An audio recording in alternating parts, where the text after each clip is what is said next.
तो ए जुओ ध्यानथी के एनी अंदर पहलू चेप्टर है बेंकना हिसाबों, बीजू चेप्टर है बेंकना वार्षिक हिसाबों, त्रीजू चेप्टर है सहकारी बेंकना वार्षिक हिसाबों। बराबर है। आ त्रणेय चेप्टर बेंकना रिलेटेड है। बराबर, आ त्रणेय चेप्टर बेंकने रिलेटेड है।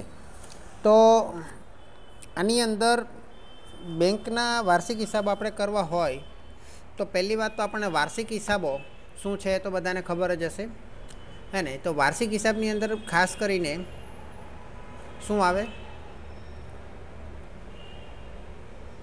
वार्षिक हिसाबोनी अंदर कई कई बे वस्तु आवे, क्या क्या बे पत्रकों आवे? नफा नुकसाननु पत्रक अने मिलकतोने देवा बतावतुं पत्रक अथवा तो पाकू सरवैयु। अच्छा, तमने लेटेस्ट कंपनीनो छेल्लो कयो नियम मीन्स के कया वर्षनो एक्ट है कंपनी धारो? 2013। Very good. अने वार्षिक हिसाबों 2013 कंपनी एक्टना वार्षिक हिसाबों जे छे हे ए 2013 कया शेड्यूल में है? 3। Very good. 3 नंबरना शेड्यूल में है।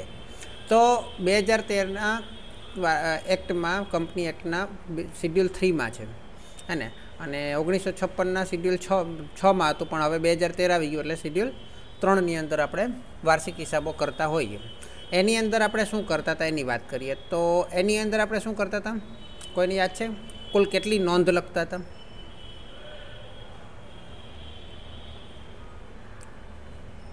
पाका सर्वेनी 21 नोंध हती। पाका सर्वेनी 21 नोंध हती। अने नफा नुकसाननी केटली नोंध हती? 7 नोंध हती। ओके, 9 हती टोटल। नफा नुकसाननी केटली हती? 9 नोंध हती। कोईने याद छे 9 नोंध?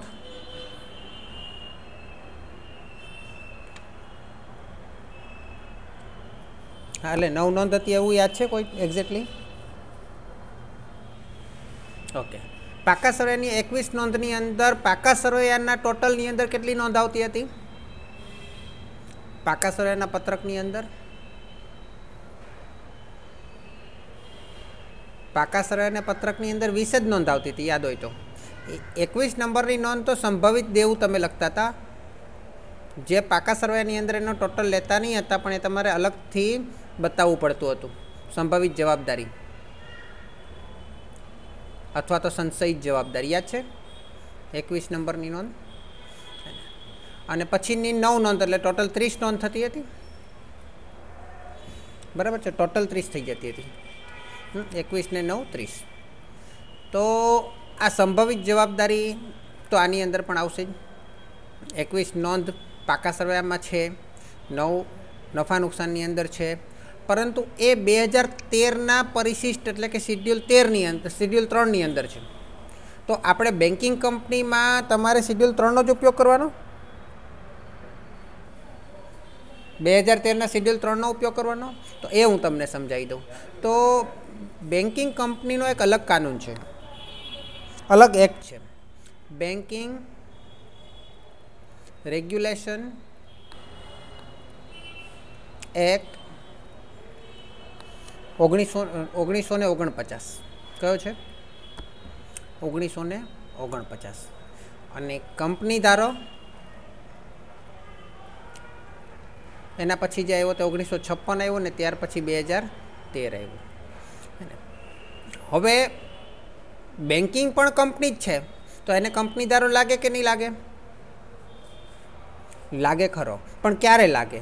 तो कंपनी धारो एम कहे छे, कंपनी धारो एम कहे छे कि आनी अंदर शेड्यूल 3 नी अंदर जे विगत है, जे तमने कोष्टक आपेलू है, जे तमने पत्रक आपेलू है, जे तमने सिस्टम आपेली है पाको सर्वे नफा नुकसान बनावा माटेनु, वार्षिक हिसाब बनावा माटेनु, ए दरेक कंपनी ने लागशे। परंतु एवी कंपनी सिवाय के एनो पोतानो स्पेशियल एक्ट ना होय तो। हवे मने कहोजो बेंकिंग नो स्पेशियल एक्ट है? कयो? બેન્કિંગ રેગ્યુલેશન એક્ટ 1949 અને 1949ના બેન્કિંગ રેગ્યુલેશન એક્ટની અંદર બેન્કિંગ કંપનીના વાર્ષિક હિસાબો લખવાનું સ્ટ્રક્ચર છે. જો હોય તો પછી કંપની ધારો 2013ના નિયમો એમાં લાગે.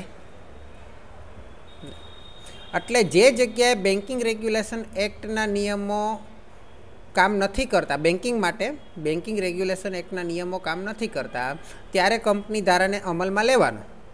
પણ જ્યાં સુધી સ્પેશિયલ એક્ટ કામ કરે છે ત્યાં સુધી કંપની ધારો 2013 અમલમાં લેવાનો. બોલો નહીં. એટલે સૌથી પહેલાં આપણે કોને પ્રાધાન્ય આપવાનો? સૌથી પહેલી પ્રાયોરિટી કોને આપવાની? બેન્કિંગ રેગ્યુલેશન એક્ટ 1949ને. જો એની અંદર અમુક નિયમો ના હોય તો પછી આપણે ત્યાર પછી જો હવે એની અંદર આપણું કામ નથી બનતું તો પછી આપણે બીજા પ્રાયોરિટી તરીકે કોને ધ્યાનમાં લેવાનું?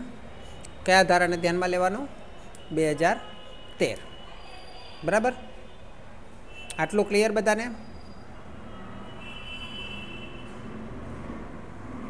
ઓકે, ચલો. હવે આની અંદર કેટલી વાત છે હું તમને પહેલાં શોર્ટમાં જરાક બતાવી દઉં અને પછી આપણે પહેલું ચેપ્ટર શરૂ કરીએ. તો આની અંદર ટોટલ 16 નોંધ છે, પણ આપણે એને નોંધ નહીં, પરિશિષ્ટ નંબર આપશું. જે જૂની પદ્ધતિ હતી ને એ રીતે 16 પરિશિષ્ટ છે. કેટલા પરિશિષ્ટ છે? જેમાં પાકા સરવૈયાના 11 છે. કેટલા છે? પાકા સરવૈયાના 11 છે અને 4 છે તે નફા નુકસાનના છે. કેટલા છે? 4 નફા નુકસાનના 4. તો કેટલા થયા?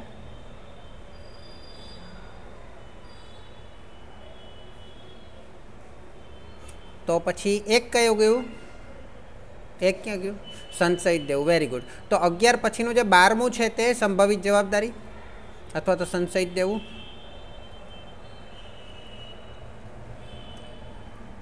અને 13, 14, 15 અને 16 એ બધા કયા આવશે? નફા નુકસાનના શિડ્યુલ છે. બરાબર છે? બહુ ઇઝી અને ઓછા છે. પહેલાં જો કંપનીના વાર્ષિક હિસાબ જો તમને 20 ને 10 એટલે 30 તમે નોંધ યાદ રાખી શકો તો આના 16 કેમ યાદ ના રાખી શકો?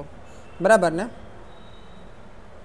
પણ આ બેન્કિંગ કંપનીની વાત છે. બેન્કિંગ કંપની એટલે બહુ મોટી કંપની ગણાય, હે ને? આ બહુ મોટી કંપની ગણાય તો એની અંદર સૌથી વધુ નાણાંના વ્યવહારો થાય. અચ્છા, મને એમ કહેશો કે બેન્કિંગ કંપની માટે ધંધો શેનો છે? બેન્કિંગ કંપની માટે ધંધો શેનો છે? અને જો વેપારીઓ માટે ધંધો શેનો કહેવાય? વેપારીઓ માટે ધંધો શેનો કહેવાય? માલનો, હે ને? અચ્છા, પછી ઉત્પાદકો માટે પણ માલનો. બરાબર છે? સેવા આપતી સંસ્થાઓ માટે એટલે કે સર્વિસ પ્રોવાઈડર હોય, પ્રોફેશનલ હોય, એ લોકો માટે સેવાનો. જ્યારે બેન્કિંગ કંપની શેનો ધંધો કરે છે? નાણાંનો, હે ને? માલના બદલામાં ઓછા ભાવે માલ લીધો અને વધારે ભાવે વેચીએ એટલે એની અંદર વચ્ચે નફો મળે. ઉત્પાદકો કાચો માલ લઈને તેને પ્રોસેસ કરી તૈયાર બનાવે એટલે ઉદ્યોગ કહેવાય. બરાબર છે? અને તૈયાર માલ બનાવ્યા પછી એની અંદર પડતર પર નફો ચડાવી અને પછી વેચેલા, આની અંદર પણ નફો મળે. સેવા આપનાર પોતાની સેવાની પડતર નક્કી કરે એની અંદર નફો ઉમેરીને કમાય. બેન્કિંગ કંપની કઈ રીતે કમાય? નાણાંનો કઈ રીતે ઉપયોગ કરીને કમાય?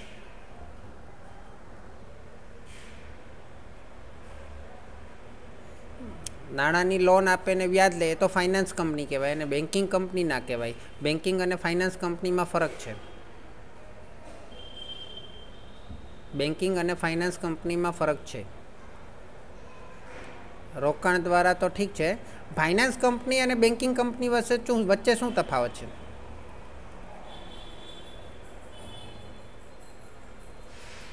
ફાઇનાન્સ કંપનીમાં તમે બચત ખાતું ખોલાવી શકો?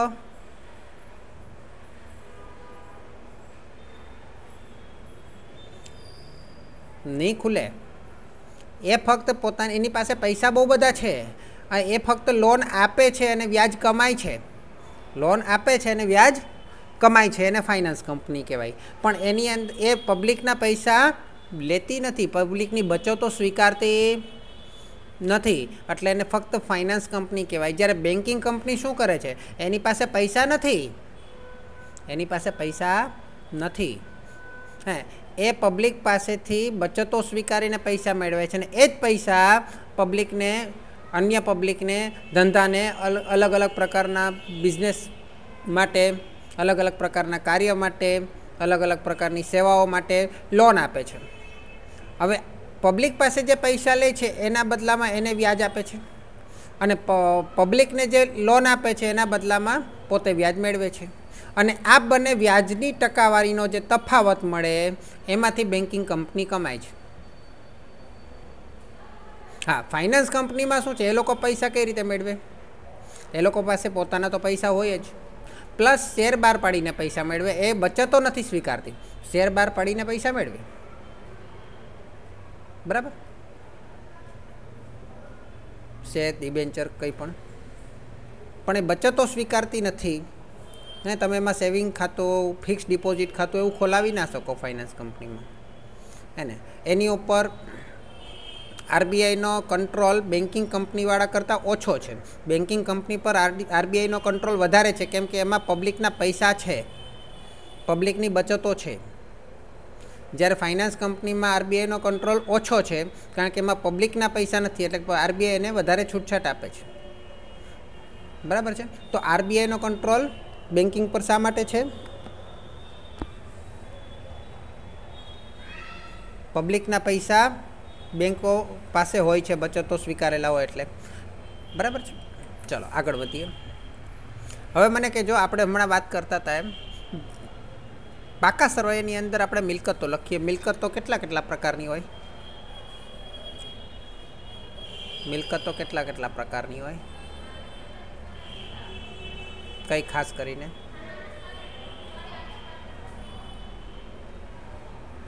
ખાસ કરીને બિન ચાલુ અને ચાલુ, બરાબર. બિન ચાલુ મિલકતમાં કઈ આવે?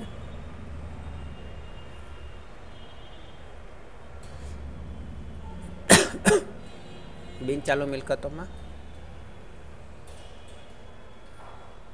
કાયમી મિલકત આવે, પછી રોકાણો, પછી ધિરાણ, લોન અને ધિરાણ પડે લખીએ ને તે, અને અન્ય અવાસ્તવિક મિલકતો, અન્ય અવાસ્તવિક મિલકતો, બરાબર. ચાલુ મિલકતની અંદર ચાલુ રોકાણો, સ્ટોક, દેવાદાર લેણી એટલે વેપારી લેણા, પછી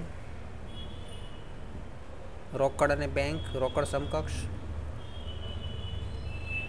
પછી અન્ય, બરાબર. એમાં પણ ધિરાણ આવે ટૂંકા ગાળાનું, બરાબર. હવે આ બધી મિલકતોમાં બેન્કિંગ માટે સૌથી મોટી મિલકત કઈ? કાયમી મિલકતની અંદર યંત્રો હોય, ફર્નિચર હોય, અદ્રશ્ય મિલકત તરીકે પાઘડી હોય, પેટન્ટ હોય, ટ્રેડમાર્ક હોય. રોકાણોમાં બીજી કંપનીમાં કરેલું રોકાણ હોય, ધિરાણમાં બીજાને આપેલ લોન હોય, અન્યને આપેલ લોન હોય, હે ને. તો એ જ વસ્તુ સ્ટોકની અંદર વેપારી લોકો માટે અથવા તો ઉત્પાદકો બનાવેલો સ્ટોક હોય. વેપારી લેણા એટલે સ્ટોક વેચતા જે એ લોકો પાસે લેણું ઉદ્ભવે, હે ને, તે લેણા હોય. રોકડ સમકક્ષ હોય, ધિરાણ હોય, અન્ય હોય, બરાબર. આ બધી મિલકતોમાં તમારા મત મુજબ સૌથી મોટી મિલકત કઈ? પાકા સરવાળામાં સૌથી મોટો આંકડો કયો આવે? કાયમી મિલકતનો આવે. Normal, very good. કાયમી મિલકતનો આંકડો સૌથી મોટો હોય, બરાબર છે, કારણ કે એની અંદર યંત્રો હોય, મકાન હોય, જમીન હોય, હે ને. પણ એ કેના માટે? તો કે વેપારી અથવા ઉત્પાદકો માટે. વેપારી માટે સૌથી મોટો, વેપારી માટે ખરેખર તો કાયમી મિલકત કરતાં પણ મોટું હોય સ્ટોક. શું હોય? કાયમી મિલકત કરતાં પણ મોટું હોય સ્ટોક. સ્ટોક સૌથી મોટી મિલકત હોય, હે ને. પણ ઉત્પાદકો માટે કાયમી મિલકતની અંદર સૌથી મોટી મિલકત હોય યંત્રો. બાકી બધું તો ભાડે મળી જાય, મકાન ભાડે મળી જાય, હે ને. પણ ઉત્પાદકો માટે યંત્રો સૌથી મોટી મિલકત હોય. ક્લિયર? ચલો, બેન્કિંગ કંપની માટે કઈ સૌથી મોટી મિલકત હોય? કોઈ કહેશે મને? બેન્કિંગ કંપની માટે સૌથી મોટી મિલકત કઈ હોય? તમારા મત મુજબ રોકડ અને સમકક્ષ. રોકડ અને રોકડ સમકક્ષ. હા, એટલે લોકોના રોકડા હોય ને ટૂંકમાં. તમારા મત મુજબ એ જ ને કે રોકડ અને રોકડ સમકક્ષ બેંક પાસે બહુ બધી હોય.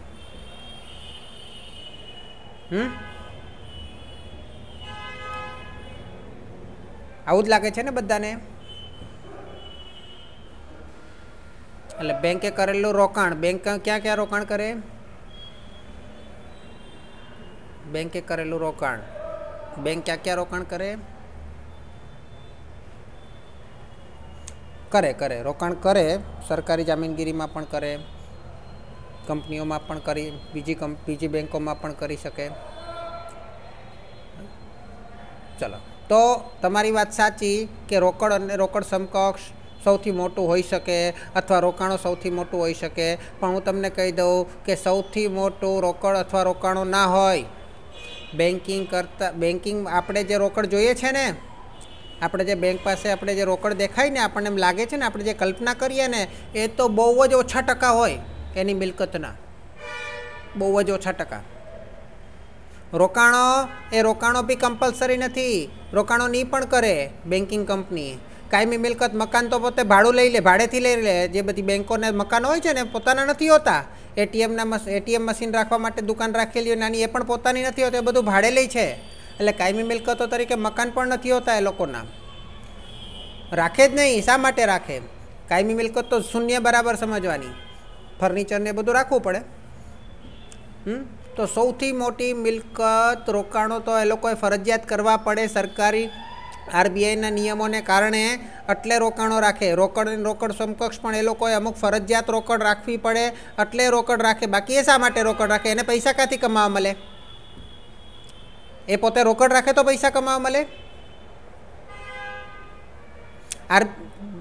અન્ય જામીનગીરીમાં રોકાણ કરે તો એને પૈસા કમાવા મળે? એમાં તો બહુ ઓછું વ્યાજ મળે ને.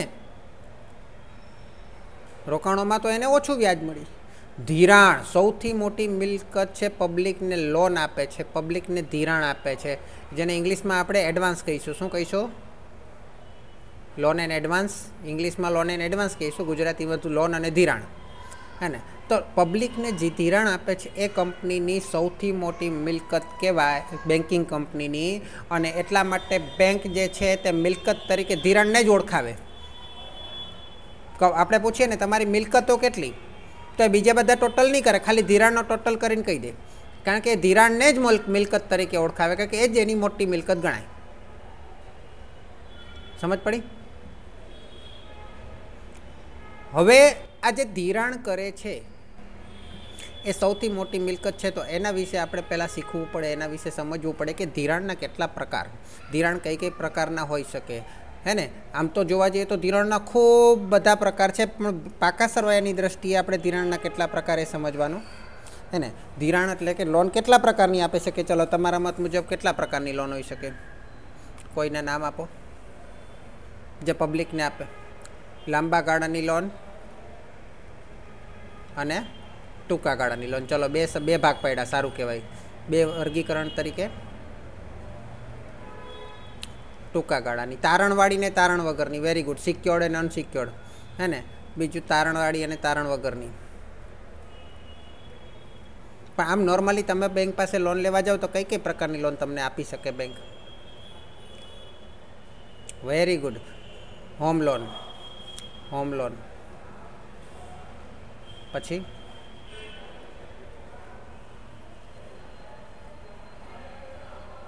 Personal loan. Very good. પછી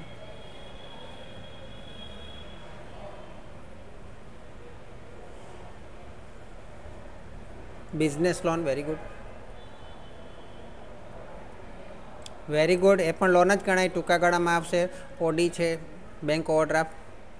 હે ને? પછી કેશ ક્રેડિટ આપે. પછી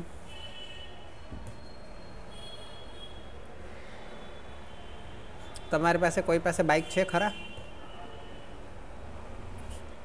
vehicle loan, very good. Car loan, bike loan.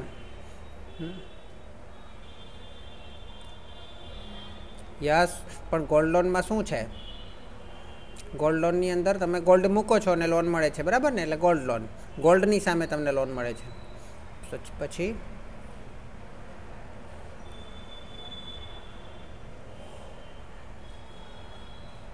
પછી નોર્મલી આ પર્સનલ અને બિઝનેસ લોન છે આમ તારણ વગરનીમાં આવે.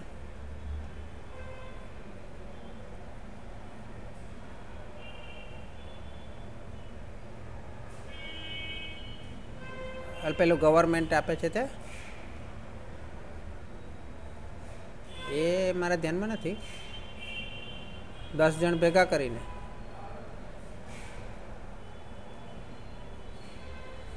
અચ્છા, પેલું હમણાં લોકડાઉન પછી આવેલું તે. હા હા, એટલે પછી હજુ તો તમે જો તો ઘણા લોકો ટીવી ખરીદવા માટે, મોબાઈલ ખરીદવા માટે પણ લોન લે છે, હે ને? તો અલગ અલગ અલગ પ્રકારની કંપની તમે ગણો તો ખરેખર આ તો આપણે 5-6 આપણે લખી શક્યા, બરાબર છે? તમને કેટલી વધારે લોન કઈ કઈ પ્રકારની આપે તમે ગણવા જાઓ તો ગણી ના શકો એટલી બધી લોન આપે, અલગ અલગ પ્રકારની. હા, તમે બેંકની અંદર તમે પેલું લેણી ઊંડી વટાવો, ખબર છે? એવું સાંભળેલું છે? લેણી ઊંડી વટાવી હોય, બરાબર છે? એ પણ એક પ્રકારની લોન જ છે ને. એ પણ તમને તમારી તારીખ નથી આવી તેમ છતાં તમને પૈસા મળી જાય છે, તમને લોન આપી છે, જે તારીખ આવે ત્યાં સુધીની લોન ગણાય. તો અલગ અલગ પ્રકારની, અલગ અલગ કન્ડિશનવાળી, અલગ અલગ વ્યાજના દરવાળી ઘણી બધી પ્રકારની લોન હોય છે. અને ઘણી બધી એટલે 100થી વધારે પ્રકારની, 100થી વધારે પ્રકારની લોન હોય છે. આ બધી લોન વિશે આપણે, આ બધી લોન જોવા જઈએ તો આમ ઘણી બધી લોન છે, પણ આ બધી લોન બાબતમાં આપણે એક વસ્તુ સમજવાની છે કે આ બધી લોન એના માટે મિલકત છે ને એના માટે મુખ્ય મિલકત જ એ લોન છે, જે પબ્લિકને આપેલી લોન છે. પણ એ લોનને આપણે સમજવાનું છે અલગ અલગ રીતે, કે અલગ અલગ સમયગાળા માટે આપણે લોનને સમજવાની છે, બરાબર છે? તો જો હું તમને, જો તમારી પાસે બુક હોય તો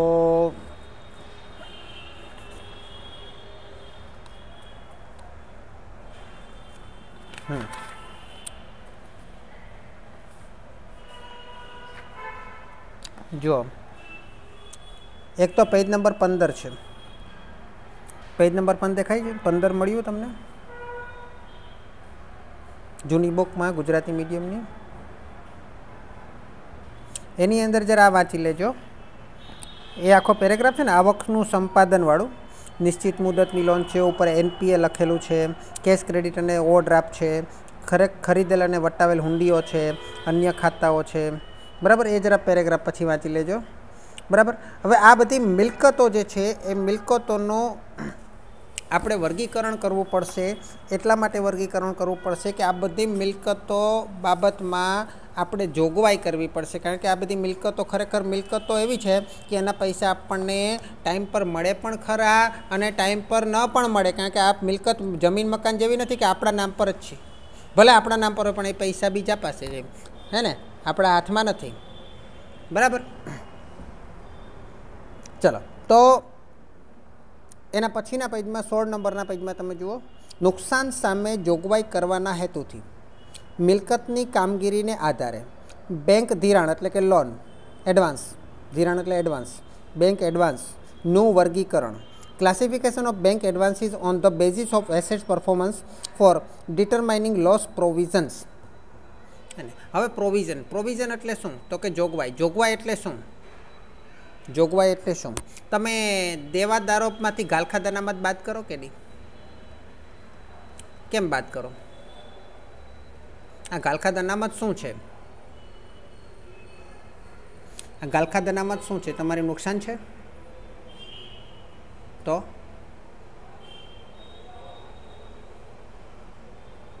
અગાઉથી નક્કી કરેલું નુકસાન છે. અગાઉના અનુભવ પરથી માની લો કે 5 લાખના દેવાદારો હોય અને અગાઉના અનુભવ મુજબ આપણને એમ લાગે કે દર વખતે 10% છે ને આપણી ગાલખાત જાય છે, તો આપણે 10% ગાલખાત અનામત રાખી દઈએ. એટલે આપણે શું કરીએ, 50,000 પહેલેથી નફા નુકસાન ખાતામાંથી ઘટાડી દઈએ, બાદ કરી દઈએ અને હે ને નફા નુકસાન ખાતે ઉધાર કરી દઈએ. તે ગાલખાત અનામત ખાતે જમા અને પછી ગાલખાત અનામત ખાતે ઉધાર, તે દેવાદારો ખાતે જમા. એટલે દેવાદાર ખાતે ઉધાર જમા, પહેલાં આવશે ગાલખાત અનામત ખાતે ઉધાર, તે દેવાદાર ખાતે જમા, પછી નફા નુકસાન ખાતે ઉધાર, તે ગાલખાત અનામત ખાતે જમા. અને આપણે દેવાદારો કેટલા લખીએ, 4,50,000 લખીએ, બરાબર ને? શા માટે એવું કરીએ કે આ પૈસા આપણી પાસે નથી, બીજા પાસે છે. આ મિલકત છે આપણી, પણ હાલમાં આપણા પાસે નથી, છે આપણી પાસે, બીજા પાસે છે ને. એટલે એ નુકસાન આપણે નુકસાન તો ના કહેવાય, પણ ભવિષ્ય માટે નુકસાન થઈ શકવાની સંભાવના હોવાથી આપણે એની જોગવાઈ કરીએ ગાલખાત અનામત તરીકે, બરાબર છે? તો આ બધી લોન, કંપની માટે આ બધી લોન એ દેવાદારો જેવું જ છે. અને લોનના પૈસા કદાચ કંપનીને ના મળે, બેન્કિંગ કંપનીને, તો બેંક માટે નુકસાન જાય. તો બેંકવાળાએ અગાઉથી આ ગાલખાત અનામત જેવી એક જોગવાઈ બધા માટે કરવી પડે. એ જોગવાઈ માટે આપણે આ ચેપ્ટરમાં ભણવાનું છે, પહેલા ચેપ્ટરમાં. પછી આપણે બીજા ચેપ્ટર પર, વાર્ષિક હિસાબ પર જઈ શકીએ, બરાબર છે? ચાલો, તો જોગવાઈ માટે આની અંદર પહેલાં આપણે ભાગ પાડશું 2.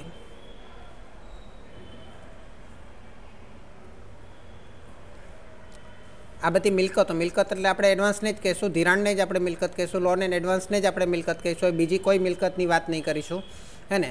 મિલકતો અથવા તો કૌંસમાં ધિરાણ, હે ને? એના 2 પ્રકાર છે, પરફોર્મિંગ એન્ડ નોન પરફોર્મિંગ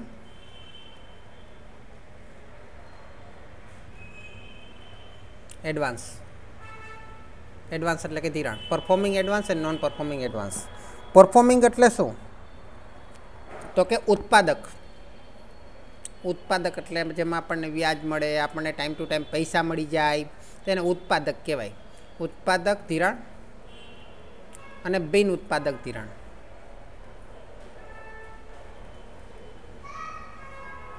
બરાબર છે? આ પરફોર્મિંગ અને નોન પરફોર્મિંગ. નોન પરફોર્મિંગ જે છે તો તેના 3 પ્રકાર છે. આ નોન પરફોર્મિંગ એડવાન્સ છે ને, એના પાછા 3 પ્રકાર પડે અને એ જ આપણા માટે સૌથી અગત્યનું છે. તો નોન પરફોર્મિંગ એડવાન્સની અંદર, અચ્છા, પહેલાં તો પરફોર્મિંગ એડવાન્સનું આપણા માટે જે નામ છે તે છે સ્ટાન્ડર્ડ મિલકતો. શું નામ છે? Standard asset.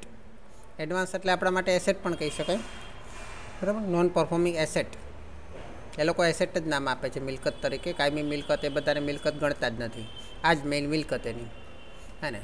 સ્ટાન્ડર્ડ એસેટ્સ, હે ને? સ્ટાન્ડર્ડ મિલકતો, બરાબર? બિન ઉત્પાદક ધિરાણની અંદર 3 ભાગ પડે છે. એ 3 ભાગ કયા છે? તો કે પહેલું તો આ જે સ્ટાન્ડર્ડ જે છે ને, એનું જ નામ છે, પણ એની અંદર આપણે નામ આપશું સબ સ્ટાન્ડર્ડ. શું નામ આપશું? સબ સ્ટાન્ડર્ડ એસેટ. ત્યાર પછી આવશે તો કે શંકાસ્પદ, ડાઉટફુલ. જે આપણે ગાલખાત અનામત શા માટે કરીએ? કારણ કે આપણે શંકાસ્પદ હોય કે ભાઈ આના પૈસા આવવાના નથી. Doubtful, DOUBT, doubtful assets. અને ત્રીજું છે લોસ એસેટ્સ. કઈ એસેટ્સ? લોસ એસેટ્સ, બરાબર છે? હવે આ બધું શું છે? આ બધું અઘરું કંઈ નથી, બહુ જ સહેલું છે. આ બધું એકદમ સહેલું છે સમજવાનું, પણ એની અંદર જે નિયમો, આંકડાઓ યાદ રાખવાના છે ને, એ થોડુંક તમારે પ્રેક્ટિસ કરવાથી આવી જશે, બરાબર છે? પણ ત્યાં એની અંદર શું છે ને એ સમજવાનું છે. કે માની લો કે રમેશભાઈએ આપણી પાસેથી કોઈ તારીખે લોન લીધી. આ લોન લીધાની તારીખ છે, બરાબર છે? હવે લોન લીધાની તારીખ પછી, હા, લોન શરૂ થયાની તારીખ, લોનની તારીખ, બરાબર. લોન લીધાની તારીખથી એને આપણે લોનની મુદત આપીએ કે નહીં? હે, લોનની મુદત હોય ને, એને લોન અને કેટલા ટાઈમ પછી પૈસા આપશે, માનો ઈએમઆઈ તો એનો જે હપ્તાની જે મુદત હોય તે, બરાબર છે. અને આખી લોન સાથે ભરપાઈ કરવાની એની જે મુદત હોય તે, હે 3 મહિનાની લોન 3 મહિના પછી પૈસા આપવાના હોય, 6 મહિના પછી હોય, 5 વર્ષ પછી, 5 વર્ષ પછી, તો એ જે મુદત હોય તે, એ જે મુદત જે છે એ મુદત પૂરી થાય હે ને, એને આપણે શું કહીએ? મુદત પૂરી થાય તેને શું કહીએ? Due date. શું કહેવાય?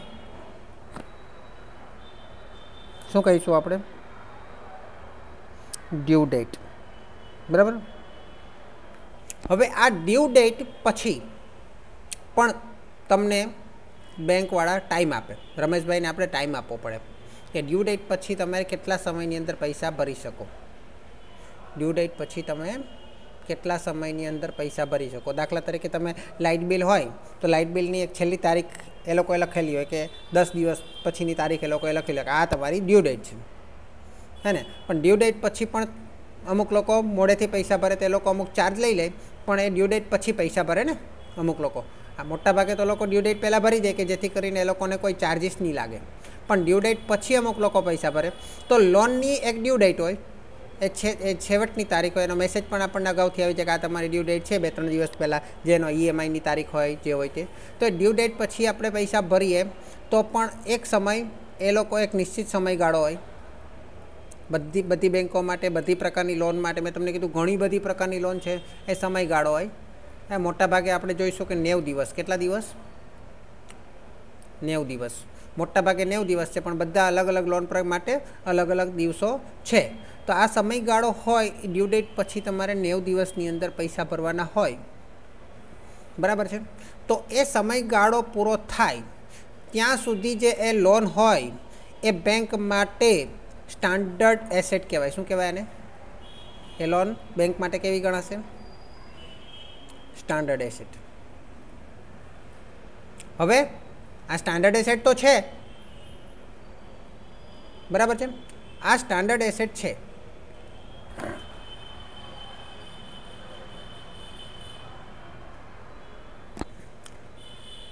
હવે આ સ્ટાન્ડર્ડ એસેટમાં એક બીજી એક વસ્તુ તમને કહી દઉં કે બેંક ઓવરડ્રાફ્ટ અને કેશ ક્રેડિટ.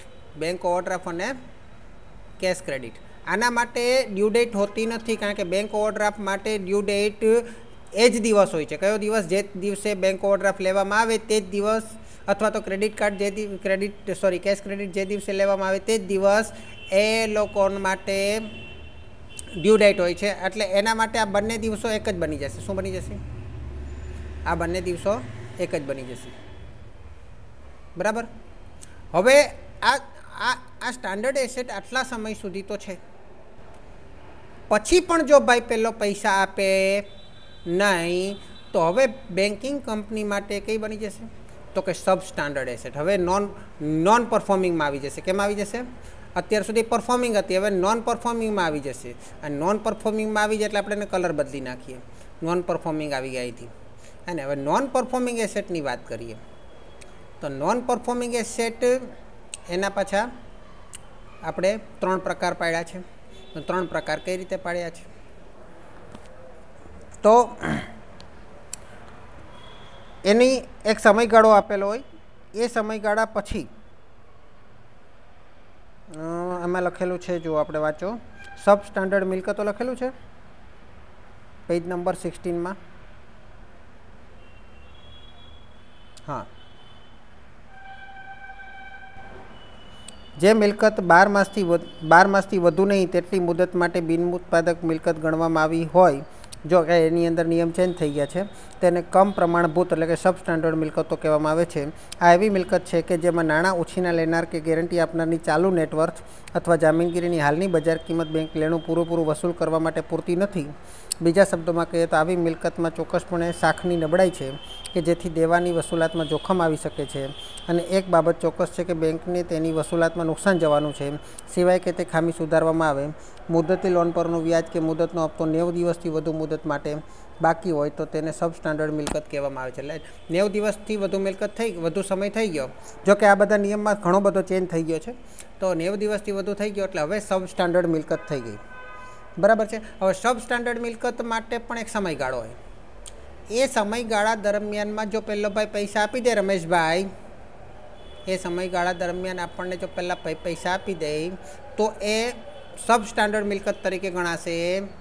પરંતુ એ સમયગાળા દરમિયાન પૈસા નહીં આપે તો પછી હવે ડાઉટફુલ એસેટમાં જશે. ક્યાં જશે? ડાઉટફુલ એસેટમાં. અને ડાઉટફુલ એસેટમાં પણ એક સમયગાળો છે, આપણે ભણશું. બધા લોન માટે આમ તો અલગ અલગ હોય છે, પણ ખાસ કરીને ડાઉટફુલ એસેટની અંદર અમુક નિયમો છે. બરાબર છે.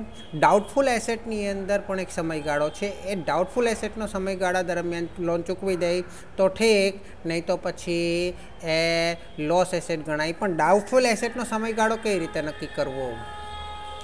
લોસ એસેટ તો ગમે ત્યારે નક્કી થઈ શકે. લોસ એસેટ એટલે કે હવે આ ભાઈના પૈસા મળવાના નથી એવું પાક્કું થઈ જાય ત્યારે લોસ એસેટ ગણાય. હવે આ ભાઈના પૈસા મળવાના નથી એવું જો નક્કી થઈ ગયું તો એ શું ગણાશે? Loss asset. એ કોણ નક્કી કરે? કંપની પોતે. બેન્કિંગ કંપની એટલે કંપની એટલે બેંક પોતે નક્કી કરે, હે ને? એટલે કે બેંક પોતે એટલે બેંકના જે મેનેજર હોય તે, અથવા ઓડિટર નક્કી કરે. કોણ નક્કી કરે? ઓડિટર નક્કી કરે, અથવા આરબીઆઈ નક્કી કરે. આરબીઆઈનો માણસ આવે ચેકિંગ કરવા અને એ નક્કી કરે. પણ મોટાભાગે બેંક પોતે કોઈ પણ એસેટને લોસ એસેટ ગણાવતી નથી. કેમ નથી ગણાવતી? કે બેંક પોતે એટલે ખરેખર બેંક પોતે નહીં, પણ બેંકના મેનેજર.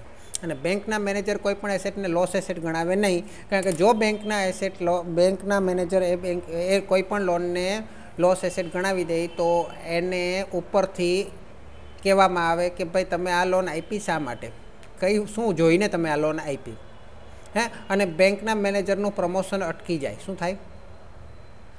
બેંકના મેનેજરનું પ્રમોશન અટકી જાય. એટલા માટે બેંક પોતે આ ત્રણ લોકો નક્કી કરી શકે કે ભાઈ આ ભાઈની લોન છે, હવે એને લોસ એસેટ ગણવી. આ ભાઈની લોન હવે આવવાની, આના પૈસા મળવાના નથી, ત્યાં સુધી પૂરેપૂરો પ્રયત્ન કરવામાં આવે. પણ બેંક પોતે તો મોટા ભાગે કોઈ દિવસ કરે જ નહીં. ઓડિટર પણ નહીં, કારણ કે ઓડિટરને કંઈક કહેવામાં આવે કે ભાઈ જો અમારી બેંકમાં આવી રીતના છે, આ લોસ એસેટ છે, પણ એને આપણે નથી ગણાવવાનું લોસ એસેટ તરીકે, તમારી જે ફીસ થાય તે લઈ લેજો. એટલે ઓડિટર પણ ઘણીવાર નહીં કરે. કોણ કરે લોસ એસેટ? પ્રેક્ટિકલી વાત છે આમાં, બરાબર. આરબીઆઈ જ મોટા ભાગે કોઈ પણ લોનને લોસ એસેટ તરીકે જાહેર કરી શકે. અને જ્યાં સુધી એ લોસ એસેટ નક્કી ના થાય ત્યાં સુધી એ ડાઉટફુલ એસેટ ગણાય. જ્યાં સુધી એ લોસ એસેટ નક્કી, એટલે એને નિશ્ચિત સમયગાળો એમ જોવા જાય તો નથી, હે ને? કેમ નથી? કારણ કે એની અંદર જોગવાઈઓ માટેના નિશ્ચિત સમય છે, પણ જ્યાં સુધી એ લોસ એસેટ નક્કી ના થાય ત્યાં સુધી ડાઉટફુલ એસેટ જ ગણાય. એ ડાઉટફુલ એસેટ 1 વર્ષ પણ હોય, 2 વર્ષ પણ હોય, 15 વર્ષ પણ હોઈ શકે. બરાબર છે. ચાલો, સબ સ્ટાન્ડર્ડ એસેટ. હા, હવે આ ત્રણ જે છે એ નોન પરફોર્મિંગ એસેટ ગણાય, હે ને? જે નોન પરફોર્મિંગ એસેટની વાત કરીએ તો બેંક પોતે કોઈ પણ લોનને બને ત્યાં સુધી નોન પરફોર્મિંગમાં પણ નહીં જવા દે, હે ને? નોન પરફોર્મિંગમાં ક્યારે જાય? કારણ કે જો એ 90 દિવસથી વધુ સમય, 90 દિવસ એનો જે સમયગાળો નક્કી હોય, એ 90 દિવસ, પણ એ 90 દિવસ ક્યારે? તો કે 31 માર્ચે નક્કી કરવામાં આવે. ક્યારે નક્કી કરવામાં આવે? 31 માર્ચ. 31 માર્ચ સુધીમાં એના 90 દિવસ પૂરા થઈ ગયા હોય તો એ 90 દિવસ ગણવાના,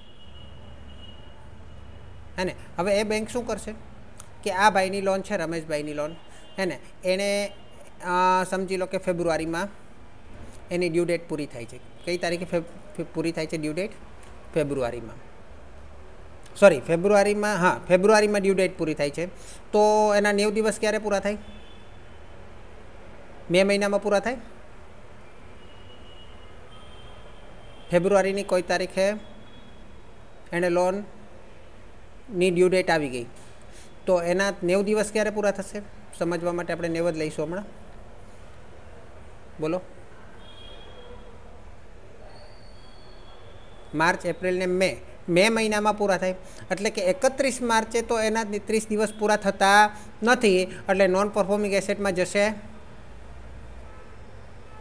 નહીં જશે. પણ માની લો કે આ ભાઈએ ફેબ્રુઆરીની જગ્યાએ એની ડ્યુ ડેટ નવેમ્બરમાં પૂરી થાય છે. ક્યારે? નવેમ્બરમાં પૂરી, અરે નવેમ્બર નહીં પણ આપણે ફેબ્રુઆરી માર્ચ છે ને, એટલે જાન્યુઆરીની 10 તારીખે લોન લીધી, સમજી લો જાન્યુઆરીની 10 તારીખે લોન લીધી.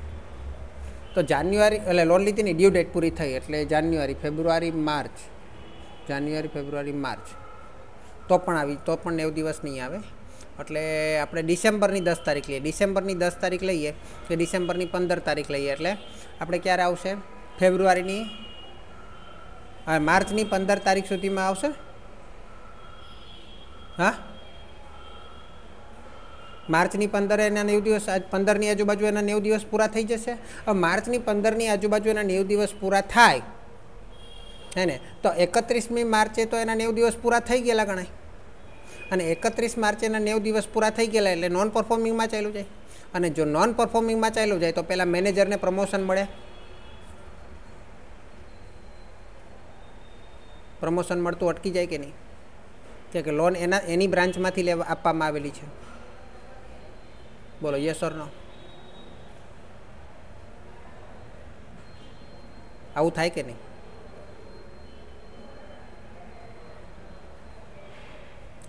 જો એ લોન નોન પરફોર્મિંગમાં ચાલ્યો જાય તો નામ કોનું આવે? તો એ બ્રાન્ચના મેનેજરનું આવે જેણે લોન આપેલી છે.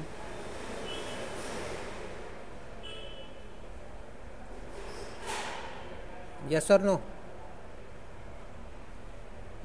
તો હવે આ 90 દિવસ પૂરા નથી થતા, એટલે પૂરા થઈ જાય છે, તો બેંક શું કરશે?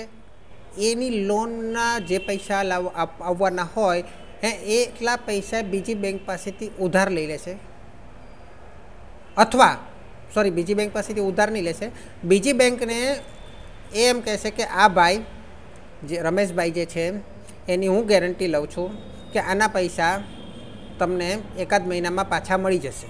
આના પૈસા તમને એકાદ મહિનાની અંદર પાછા મળી જશે. તમે આ ભાઈને, આપણે 15 લાખની લોન બાકી છે, તો તમે આ ભાઈને 15 લાખ રૂપિયા આપો, એટલે કે અમને જ આપો, પાછું ડાયરેક્ટ ખાતા જ લોન બંધ કરાવવામાં આવે. આ ભાઈને તમે 15 લાખની લોન આપો, એની ગેરંટી અમે લઈએ છીએ. એટલે એ ભાઈને 15 લાખની લોન આપવામાં આવે, પણ એ ડાયરેક્ટ પોતાની બેંકના ખાતામાં જ ટ્રાન્સફર થાય, એ રીતે લોન આપવામાં આવે બીજી બેંક થ્રુ. હવે બીજી બેંકને 15 ડિસેમ્બરે લોન શરૂ થઈ, એટલે એનું તો ડ્યુ ડેટ આવી જ નથી. આવી છે એ બીજી બેંક માટે તો ડ્યુ ડેટ આવી જ નથી, એટલે એના માટે તો નોન પરફોર્મિંગમાં ગણાશે જ નહીં, સ્ટાન્ડર્ડ એસેટમાં જ ગણાશે. અને આપણી બેંકમાં આ પૈસા 31 માર્ચ પહેલાં ભરાઈ ગયા છે, પહેલાં ભાઈ રમેશભાઈની લોન ચૂકવાઈ ગઈ છે એમ માનીને એ બેંક પાસે, એટલે એમ માનીને આપણી બેંકમાં એ હવે નોન પરફોર્મિંગમાં નહીં ગણાશે, કારણ કે એના પૈસા ચૂકવાઈ ગયા છે, નોન પરફોર્મિંગમાં જશે નહીં. બરાબર. અને બીજી બેંકમાં પણ નોન પરફોર્મિંગમાં નહીં જાય, કારણ કે એના પૈસા હજુ ડિસેમ્બર 15 નહીં, પણ આપણે કે માર્ચ, ડિસેમ્બર, ફેબ્રુઆરી, એટલે માર્ચની 15 તારીખે, માર્ચની 15 તારીખે એના ખાતામાંથી હજુ લોન લીધી છે, એટલે એનામાં તો એના તો ડ્યુ ડેટ આવી જ નથી હજુ. પછી એક મહિનામાં આપણે પાછી પહેલાં ભાઈને લોન આપી છે, નવી લોન આપી છે એમ માનીને એ ભાઈને પૈસા આપશું, પણ એ ભાઈના પૈસા રોકડા નહીં આપશું, ડાયરેક્ટ ચેક કઈ આપશું? તો કે પેલી બેંક પાસેથી લોન લીધેલી ને, જે બેંક પાસેથી આપણે લોન અપાવેલી ને ગેરંટી આપીને 1 મહિનાની, એ બેંકને આપણે શું કરશું? રિટર્ન કરી દઈશું, પણ પહેલાં ભાઈ થ્રુ કરાવશું. એટલે પાછી આપણે પહેલાં જે ભાઈ પાસેથી આપણે જે ભાઈને લોન આપેલી હતી રમેશભાઈને, એને આપણે એના નામ પર લોન લઈશું, લોન આપશું પાછી, અને એ લોન પેલો ભાઈ ચૂકવી દેશે પેલી બેંકમાં. એટલે 31 માર્ચે આ બધી ગણતરી થાય ને 31 માર્ચે તેના 90 દિવસ પૂરા થવા જોઈએ નહીં, બરાબર. એવું કોણ કરે? બેંકવાળા કરે. કોણ કરે? બેંક મેનેજર કરે, બરાબર. તો કોશિશ બધાની એવી હોય કે બને ત્યાં સુધી સ્ટાન્ડર્ડમાં રહે, હે ને. સ્ટાન્ડર્ડમાં તેમ છતાં સ્ટાન્ડર્ડમાં નથી થતું તો પછી સબ સ્ટાન્ડર્ડમાં રહે, આગળ ડાઉટફુલમાં ના જાય. ડાઉટફુલમાં નથી જતું, ડાઉટફુલમાં પણ જાય જ છે તો પછી લોસ એસેટમાં તો જાય જ નહીં, એવા પ્રયત્નો કરે બેંક, હે ને. ગમે તેમ કરીને વાટાઘાટ કરીને ચલાવી, ખેંચતાણ કરીને ચલાવે કે જેથી કરીને બેંકનું નામ પણ ના જાય, કારણ કે બેંકે તો પૈસા કમાવવા પડે. જેટલો વધારે નફો કરે એ પ્રમાણે પ્રમોશન મળે, અને આ રીતે ખોટ બતાવે તો પ્રમોશન મળે નહીં, પ્રમોશન થાય નહીં કોઈ પણ બ્રાન્ચનું કે બ્રાન્ચના મેનેજરનું. ઓકે, ચલો હવે જોગવાઈની વાત. તો નવી બુક હું તમને ફોટો મોકલું છું, એટલે નવી બુક મીન્સ ઇંગ્લિશ મીડિયમની બુક. તો બધામાં આપણે જોગવાઈ અલગ અલગ કરવાની હોય છે, અને સ્ટાન્ડર્ડ લોન હોય તો પણ અલગ જોગવાઈ હોય. 0.4% આવે. સ્ટાન્ડર્ડ લોન હોય તો કેટલી લોન આવે, કેટલા ટકા આવે જોગવાઈ? 0.4. મને તમે કહેજો કે આપણે જોગવાઈ કેમાં વધારે કરવી પડે ને કેમાં ઓછી કરવી પડે? આપણે બધામાં અલગ અલગ ટકાવારીમાં જોગવાઈ કરવાની છે, તો અહીંયા આપણે જે એસેટ છે તેમાં કઈ એસેટ માટે આપણે વધારે જોગવાઈ કરવી પડશે ને કઈ એસેટ માટે ઓછી જોગવાઈ કરવી પડશે? સ્ટાન્ડર્ડ માટે સૌથી ઓછી જોગવાઈ કરવી પડે કે એના તો પૈસા આપણા માટે પરફોર્મિંગ છે, તો ઉત્પાદક છે, એમાં શા માટે આપણે જોગવાઈ કરવી પડે? એના પૈસા તો મળવાના જ છે, હે. એના માટે શા માટે જોગવાઈ કરવી પડે? જોગવાઈ શેમાં કરવી પડે કે જેમાં આપણને ડાઉટફુલ લાગે ને, જેમાં આપણને શંકા હોય કે પૈસા નહીં મળે, એમાં વધારે જોગવાઈ થાય ને. દેવાદારમાં જોગવાઈ કેમ કરી? ગાલખાત અનામતની જોગવાઈ ક્યારે કરીએ? આપણને ડાઉટફુલ લાગે તેના માટે ને. ડાઉટફુલ ના લાગે એના માટે આપણે જોગવાઈ કરીએ નહીં. એટલે સ્ટાન્ડર્ડ માટે તો આપણા માટે ડાઉટફુલ છે જ નહીં, તેમ છતાં આરબીઆઈના નિયમ મુજબ આપણે 0.4% જોગવાઈ કરવાની હોય. કેટલી? 0.4%, બરાબર છે. ચલો હું તમને એક પેલા ફોટો મોકલી દઉં, પછી આપણે આગળ વધીએ. અચ્છા, જોગવાઈની વાત આપણે કરવાની છે. તો જોગવાઈની અંદર સૌથી અગત્યની વસ્તુ એ છે કે જોગવાઈની અંદર આપણે જોગવાઈ શેમાં વધારે કરવી જોઈએ? જોગવાઈ શેમાં વધારે કરવી જોઈએ? જેમાં આપણને ડાઉટફુલ લાગે કે આ પૈસા મળવાની શક્યતા ઓછી છે તેમાં, બરાબર છે. અચ્છા, હવે તો આપણી પાસે સ્ટાન્ડર્ડ એસેટ છે, સબ સ્ટાન્ડર્ડ એસેટ છે, ડાઉટફુલ એસેટ છે અને લોસ એસેટ છે. પણ આ બધી એસેટની અંદર પણ તારણવાળી અને તારણ વગરની લોન હોય ને, તારણવાળી અને તારણ વગરની લોન હોય ને. આપણે લોનના ઘણા બધા પ્રકાર છે, મેં તમને હમણાં જ વાત કરી, બરાબર. તો તારણવાળી અને તારણ વગરની અલગ અલગ લોન હોય, હે ને. અને એની અંદર મને કહેશો કે તારણવાળી લોનમાં વધારે જોગવાઈ કરવી જોઈએ કે તારણ વગરની લોનમાં વધારે જોગવાઈ કરવી જોઈએ? તારણ વગરની લોનમાં વધારે જોગવાઈ કરવી પડે, તારણવાળી લોનમાં વધારે જોગવાઈ કરવી પડે નહીં, બરાબર છે. ઓકે, જૂની બુકમાં પણ નથી મળતું. ઓકે, કંઈ નહીં. તો તારણ એટલે સિક્યોર લોન, બરાબર છે.